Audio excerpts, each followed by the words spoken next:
இலங்கை தமிழரசு கட்சியின் நாடாளுமன்ற குழு தலைவர் பதவியிலிருந்து நாடாளுமன்ற உறுப்பினர் சிவஞானம் ஸ்ரீதரன் நீக்கப்பட்டவை கட்சியின் உட்கட்சி விவகாரமாகும். இது குறித்து கிளிநொச்சியிலிருந்து வந்த பிரதிநிதிகளுக்கு விளக்கம் அளித்துள்ளேன்.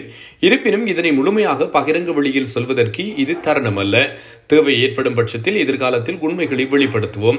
இவ்வாறு இலங்கை தமிழரசு கட்சியின் பொதுச் செயலாளர் எம்.ஏ. சுமந்திரன் தெரிவித்தார். ஸ்ரீதரன் என்பி பதவி நீக்கம் செய்யப்பட்டமைக்கு எதிர்ப்பு தெரிவித்து கிளிநொச்சி மாவட்ட மக்கள் ஒன்றியத்தின் பிரதிநிதிகள் யாழ்ப்பாணத்தில் உள்ள தமிழரசு கட்சி தலைமையகத்தில் சுமந்திரனை சந்தித்து மகஜர் ஒன்றை கையளித்தனர். அதன் பின்னர் ஊடகங்களுக்கு கருத்து தெரிவிக்கும் போதே அவர் இவ்வாறு குறிப்பிட்டார். கிளிநொச்சியில் இருந்து வந்த பிரதிநிதிகளுடன் நீண்ட நேரம் கலந்துரையாடினேன். அவர்கள் எழுப்பிய கேள்விகளுக்கு உரிய விளக்கங்களை அளித்துள்ளேன். ஸ்ரீதரன் விவகாரம் என்பது ஓராண்டு காலமாக நீடித்து வரும் ஒரு விடயமாகும்.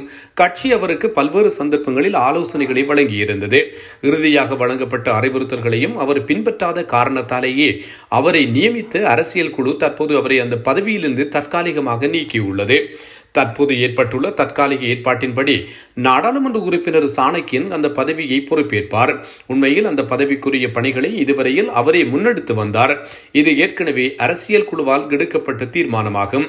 இது குறித்து கிளிநொச்சியிலிருந்து வந்த பிரதிநிதிகளுக்கு விளக்கம் அளித்துள்ளேன் எனவும் சுமந்திரன் குறிப்பிட்டார்.